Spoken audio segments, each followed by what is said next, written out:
남장 여자인 방관주의 동그라미 주인공이죠. 그래서 여자다, 여자의 체크. 남장을 했다라고 하면은 이제 우리가 고전 시간에서 남장을 했다라고 하면은 일단은 여성의 영웅화는 맞거든.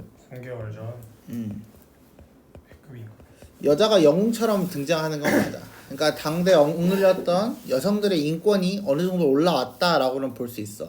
여기까지는 오케이. 근데 중요한 거는 남장을 해야지만이 영웅적 면모를 발휘할 수 있었다거든. 그러니까 이 태생 신체적 조건 자체가 이 성별에 대한 차별은 여전히 존재했다. 오케이? 벽을 넘지 못했다야. 여기까지 알겠죠? 그래서 그런 거는 좀 기본적으로 좀 알고 이해하면서 바로 보는 게 좋습니다.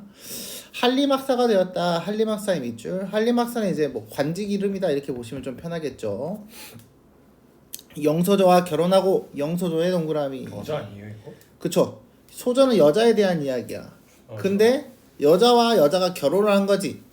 근데 한림학사라는 관직을 얻었으니까 여전히 남자인 행세를 하고 있다는 거죠. 원래는.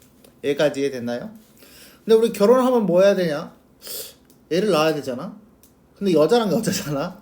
아이를 가질 수가 없는 상황이란 말이지. 쉽지 않네.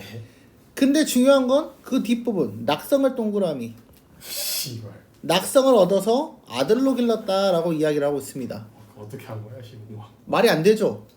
그럼 우리가 여기서 떠올려야 되는 건 딱 하나. 원래는 궁합이 맞아서 아이를 얻어야 돼. 그치? 잠자리를 해야 된단 말이지. 근데 여자랑 여자라서 잠자리 해도 애가 안 생겨. 그러면 영소조는 방관주가 여자라는 걸 알고 있을까 모르고 있을까? 알고 있다는 이야기. 낙성을 아들로 얻었다는 이야기는 신하들이 아닐 수도 있다는 이야기. 아니겠지 친하들. 그치? 둘 중 하나인 거야. 하긴 물어봐 줬나? 안 됐거나 이렇게 어디서 주워왔거나. 두 번째는 뭐 왜 우리 천중이나 이런 거 보면은 금오신화나 동명왕신화 보면은 하늘에서 빛이 날아서 빛이 아래서 태어나거나 여자를 임신시켰다 막 이런 내용들이 있잖아요. 그러니까 신화적 요소가 있거나 아니면 주워왔거나 이 둘 중에 하나가 되는 거죠. 신소설이네. 방관주는 북방의 오랑캐가 반란을 일으키자 원수로 출전하여 승리한다. 근데 이게 우리 고전 소설의 특징인데 대부분 많은 고전 소설이 다 그렇진 않아. 근데 대부분은 무대가 조선이 아니라 중국 쪽을 무대로 삼는 경우들이 꽤나 많습니다. 그러니까 직접적으로 전라를 다루는 그 소설들이 아니면 다 무대 배경이 다 거의 다 중국이야. 우리나라 소설이긴 하지만 대부분이. 그래서 자꾸 황제라는 표현이 나와. 이해됐죠? 자, 원수로 출전하여 승리했다라고 되어 있죠. 그러면 방관주는 원수다. 그래서 전쟁에 나왔을 때 원수는 우두머리에 대한 이야기다. 여기까지 보시면 되겠습니다. 천자의 동그라미. 이거 봐. 우리가 조선에서 임금은 그냥 임금, 폐하, 성상 이런 단어들이 쓴단 말이야. 근데 천자라는 거는 이미 황제라는 표현이거든. 그러니까 배경 자체는 중국이다라고 보는 게 맞습니다. 천자, 이때 방원수가 승전하여 호국의 밑줄 쳐봐. 고전 소설들은 대부분이 언제? 조선 후기의 기점에 기준이 되는 건 어떤 사건? 병자호란과 임진왜란. 호란할 때 호가 바로 뭐? 청나라에 대한 이야기. 그래서 호국을 평정했다라고 했으니까 위에서 나왔던 북방의 오랑캐는 누구였다? 호국에 대한 이야기, 청나라에 대한 이야기다 라고 보시면 되고요. 그러니까 역사적 사건과 조금 결부시켜서 보면은 우리 조선은 원래 뭐? 사대주의. 뭘 섬겼지? 명나라를 섬겼어. 그러니까 북방의 오랑캐다 라고 이야기를 하면은 대부분이 이 청나라에 대한 이야기가 되는 거죠. 여기까지 이해됐나요? 회군한다는 첩서를 보시고 대희하사, 대희의 밑줄, 대희라는 건 크게 기뻐했다라는 이야기죠. 즉시 원수를 우승상 강릉후입니다. 강릉후의 밑줄. 자, 이제 이것도 배경 지식인데 후에 가로 열고 닫아볼까? 이 강릉후라는 것은 제후에 대한 이야기예요. 제후라고 적어볼까? 어의 이 제후. 근데 우리가 고전소설 읽다가 보면은 황제가 있는데 왕이 여러 명이 있을 때가 있잖아. 이런 경우들이 꽤나 많다고. 고전소설 읽을 때. 언젠지 잘 기억이 안 나겠죠. 왕이 여러 명이에요? 네, 그러니까 우리 임경업점도 보면은 임경업에서도 황제가 있고 너를 왕으로 봉해줄게, 왕 시켜줄게라고 이야기를 할 때가 있어. 그러니까 이런 거예요. 원래 이게 우리가 서양 쪽이랑 좀 비교를 해보면 서양도 황제가 있죠. 공관제 같은 거. 그치, 봉건제 같은 거야. 서양에서도 황제가 있고 그 아래에 여러 왕들이 있고 여러 나라 그 약간 위성 국가들이 이렇게 합쳐져서 황제라는 제국을 만들잖아요. 그래서 이 명나라, 청나라, 중국도 마찬가지입니다. 땅덩어리가 워낙 크다 보니까 싹 다 규합을 할 수가 없는 거지. 근데 우리나라는 어차피 땅덩어리가 좁으니까 그냥 왕 하면 그냥 퉁치고 하나로 쭉 가는 거고. 그래서 강릉후라는 것은 제후, 어떠한 땅과 어떤 지역에 대한 왕에 대한 그 권한을 준다 이렇게 보시면 돼요. 봉하시고 겸하여 구석을 제수하시고 사신을 마중 보내시니 군마가 유하촌에 이르러서 사신을 맞아 향안을 배설하고 향안의 밑줄. 이 향안이란 단어도 좀 중요한데요. 이 향안이라는 거는 이제 그 우리 고전 소설 저번 작년 고전 소설에서 나왔어. 향안전. 그래서 이제 보통 이 향안이라는 것은 이 향 피우는 거 아는 책상입니다. 오케이? 그래서 향 피우는 곳을 배설하고 인사하고 조서를 읽으니 하였으되 그래서 여기서부터는 뭐예요? 사신이 보내온 조서, 그러니까 황제가 이 방원수에게 보낸 이 글을 읽게 되었다라고 하는 부분이죠. 그래서 여기서부터는 황제가 보낸 편지의 내용입니다. 경이 승전하여 호지를 평정하고, 그래서 호지는 청나라의 땅에 대한 이야기가 되겠죠. 공로가 큰지라, 그래서 뭐 하고 있어요? 칭찬 한번 체크해주고, 짐이 특별히 작은 벼슬로 작은 벼슬의 밑줄. 이제 이런 게 바로 뭐예요? 이제 겸양의 표현이죠. 겸양. 그렇게 크지 않은 벼슬을 줬다. 근데 위에서 왕의 권력을 준 거지. 그렇기 때문에 이제 겸양의 미덕을 발휘했다.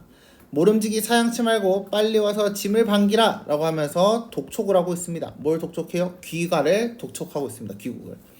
원수가 황공함을 이기지 못해 북향, 북쪽 방향으로 사은, 사가 이제 살해하다, 감사하다 할 때 사자예요.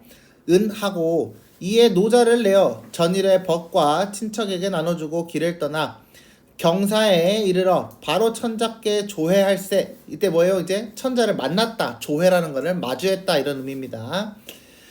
상이 반기사 승상의 손을 잡으시고 전공을 제삼 칭찬하여, 제삼이라는 거는 두 번, 세 번 이렇게 칭찬했다라고 보시면 돼요.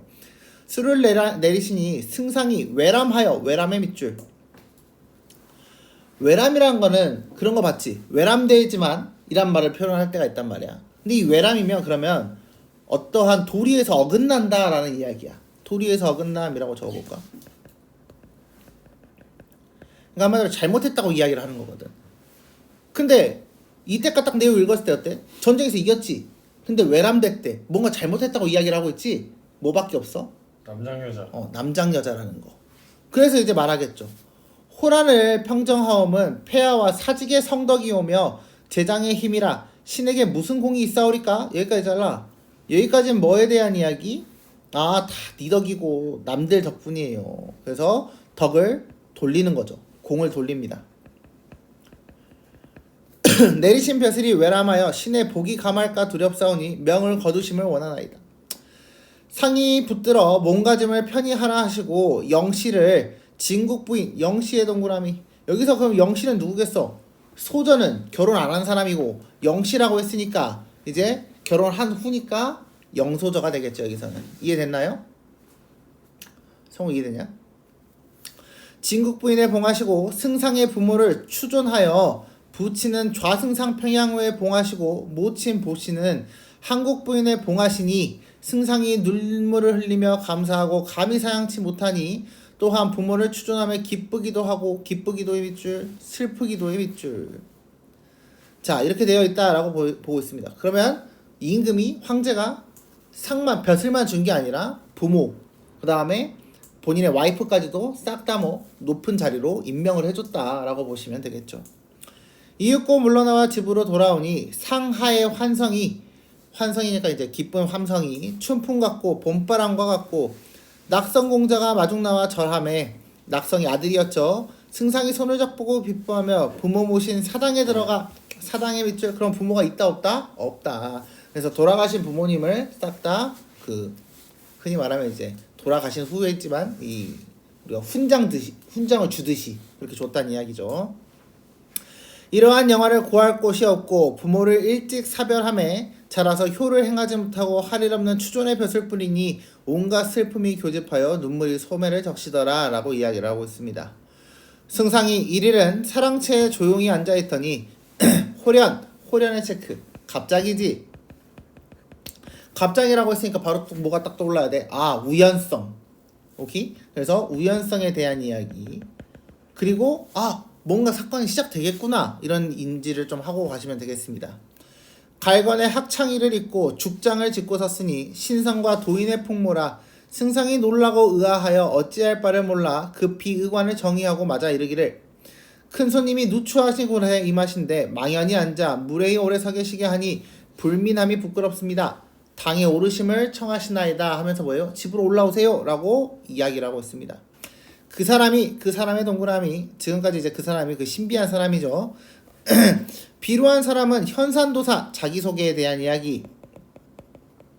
적은 술법이 있어 관상을 보더니 잠깐 이르렀으나 어찌 과귀인이 맞기를 뜻하리이까. 승상이 웃으며 이르기를 도인이 신이야 재주가 있는가 하니 내 얼굴을 봐주소서 라고 하면서 뭐예요? 관상을 봐달라고 이야기를 했습니다. 도사가 생각하다 답하기를 그대의 이마는 달같이 높고 눈썹이 팔자로 높고 맑으니 비록 재주가 있으나 부모를 일찍 여일 것이다. 뭐하고 있어? 사주풀이 해주고 있어. 이제 관상풀이 해주고 있어. 코가 살찌고 두귀와 뺨이 희미한 도화와 같으니 도화는 복숭아꽃이죠. 출장입상의 밑줄. 출장입사는 입신양명이랑 같은 말이에요. 만인의 윗사람이 될 것이다. 너 높은 관직까지 올라갈 거야. 두 눈이 가늘고 길며 흐르는 듯한 비친 물결 같으니 재주 있고 지극히 귀하다. 너 재주가 훌륭하구나. 입술이 단살에 찍은 듯하고 얇으니 언변은 소진 같으며 말빨 지리네. 흰 이는 백옥 같으니 짐진 나라를 기울게 할 상이로되. 나라를 기울게 밑줄. 문제가 생길 수 있다라고 이야기를 하고 있지. 참으로 아름다워 도리어 부부의 낙이 없다. 부부의 낙이 없다의 밑줄. 부부의 낙이 없다는 이야기는 부부의 금슬이 좋다 나쁘다? 나쁘다. 그래서 부부의 낙은 뭐밖에 없어? 잠자리밖에 없어. 그래서 낙이 없단 말은 너는 너무 예뻐서 잠자리를 갖지 못할 거야 라고 이야기를 하고 있는 부분. 이마에 한 점 사막이 있고 피부가 너무 깨끗하여 자녀가 없을 쌍의 밑줄. 자녀가 있어 없어? 없어. 낙성은 누구였는데 주워왔잖아. 그래서 본인이 피가 섞인 자식은 없을 것이다. 골격이 우야하여 속세의 모습이 없으나 수명은 40을 넘지 못할 것 밑줄. 곧 죽을 거야. 저주를 하는데 반드시 오래지 아니하여 천궁의 밑줄. 여기서의 천궁은 하늘궁에 대한 이야기예요. 그러니까 여기서는 저승이죠. 조회하리니 아까 조회가 뭐였지? 맞닥뜨린다라고 이야기를 했지. 그래서 저승에 갈 것이니까 다 소견대로 고하였으니 당돌함을 용서하소서라고 이야기를 하고 있습니다. 실컷 나쁜 말 다 해놓고 사실대로 말했으니까 봐주세요 라고 이야기를 하고 있어요. 말을 마치며 일진천풍이 되어 간 것 없고 다만 부채의 동그라미. 부채 하나 놓였더라. 소재죠. 그럼 이 부채가 어떤 역할을 하는지 봅시다. 집어본즉 도사의 글이라. 그 글에 이르렀으되 음양을 변하여 밑줄. 우리가 음과 양, 여자는 음기, 남자는 양기에 대한 이야기죠. 그래서 음양을 변하였다는 이야기는 여기는 남장을 했다에 대한 이야기가 되겠고요. 임금과 온 천하를 속임에 그 벌이 없지 않으로르다. 벌의 체크. 그래서 그 벌이 이제 너에게 곧 올 거야. 그게 바로 뭐야? 곧 되질 거야 라고 하던 부분. 천궁에서 가로 열어 호색하기를 방지하게 하여 이승에서 부부의 날을 끊었으니 가로 닫아. 천궁이 약간 뭐라고? 저승세계라고. 천상계에 대한 이야기라고. 이승은 현실세계에 대한 이야기. 그럼 바로 뭐? 적각 모티브. 이해됐나요? 납득했지? 예. 성우도 납득했지? 바로 적각 모티브가 떠올라야 돼. 스스로 죄를 하는가? 연못이 차면 넘치고 영화가 극하면 슬픔이 오나니 옥황상제께서 옛 신화를 보시고자 하는도다. 자 이제 뭐야? 옥황상제 저승계니까 옥황상제가 너 보고 싶어해. 그러니까 어쩐다? 너는 이제 40세가 되기 전에 되진다. 원컨대 공은 내년 3월 초 4일에 상제께 보시도록 하라. 그래서 어때요? 구체적으로 내년 3월 초 4일 밑줄 이때 죽을 것이다 라고까지 설명을 해주고 있습니다. 여기까지 이해됐나요? 그래서 도사의 부채가 하는 말은 뭐에 대한 이야기? 너의 과거에 전생에 있었던 너의 삶, 그리고 앞으로 네가 언제 죽을 것인지에 대한 예측. 이해됐죠? 승상이 보시고 하늘을 우러러 탄식하기를 내 일개 아녀자임에도 세상에 나가 행세한 것이 이미 오는지라 어찌 천벌이 없으리요. 뭐하고 있어? 나도 납득하고 있어. 납득이라고 적어주세요. 태극비례라 한번 돌아가 상직계 조회하고 부모를 만남이 원이나 죽고 나서 돌아가신 부모님을 만나는 게 소원이다. 다만의 세모. 부인이 나로 인하여 인륜을 알지 못하고 젊음을 헛되이 보냄이 가련하나 너무 맑아 부부의 도를 괴로이 여기는 사람이라 서로 기대어 한낱 죽기를 바라더니 이제 내 죽으면 그 누구를 의지하겠는가? 불쌍하고 안타깝도다 라고 하면서 뭐예요? 부인 걱정을 하고 있습니다. 원래 소망은 뭔데? 죽어서 엄마 아빠 만나고 싶어. 그치만 우리 와이프 너무 불쌍해. 그러니까 안타까워. 안석에 의지하여 하늘 끝까지 바라보며 생각하며 남아 못됨을 흐느끼더라. 그래서 본인이 남자아이가 되지 못한 것을 후회하고 있다라고 되어 있습니다. 여기까지 이해됐나요? 그래서 이제 나중에 보시면 뒷부분 내용은 이제 보통 그렇게 흘러갑니다. 그래서 나중에는 이제 임금도 알게 돼요. 전형적으로 알게 됩니다. 그래서 이제 이렇게 하니까 이제 아플 거 아니에요? 곧 죽는다 그랬으니까. 그래서 매우 아픕니다. 그래서 임금이 의원을 보내줘요. 의사를 보내줍니다. 주치의를 보내줘요. 어의를 보내주는데 어의가 맥을 탁 짚더니 이거 남자의 맥이 아닌데? 라고 의심을 합니다. 그래서 천자한테 가서 말을 해요. 임금한테 가서. 그래서 황제가 이제 가가지고는 아니야 너 여자여도 네가 훌륭한 역할을 너무 잘 수행했어. 괜찮아 라고 하면서 임금이 또 딱 이렇게 용서를 해줍니다. 그러면서 이제 그 과정에서 와이프가 본인이 여자임을 알매도 불구하고 서로 결혼을 했던 것, 그리고 그 결혼을 한 다음에 아이를 못 가져서 낙성이란 아이를 어떻게 얻게 되었는지 이런 과정을 요약적으로 제시하는 부분이 나오게 됩니다. 그래서 그런 내용이었어요. 1번부터 보겠습니다. 윗글에 대한 이해로 적절하지 않은 것은 천자는 방원수의 부인, 부모 상을 내렸다. 둘 다 상 줬었죠? 그래서 1번은 맞는 말. 승상은 자신의 성공을 뒷받침해주지 않은 부모를 원망했다. 부모를 원망해줬죠. 원망했어요? 안 했습니다. 근데 이게 원망이라고 이제 가끔 헷갈릴 수가 있어. 근데 원망이라고 헷갈리는 거는 맨 뒷부분만 보고 읽는 애들. 아까 뭐 상제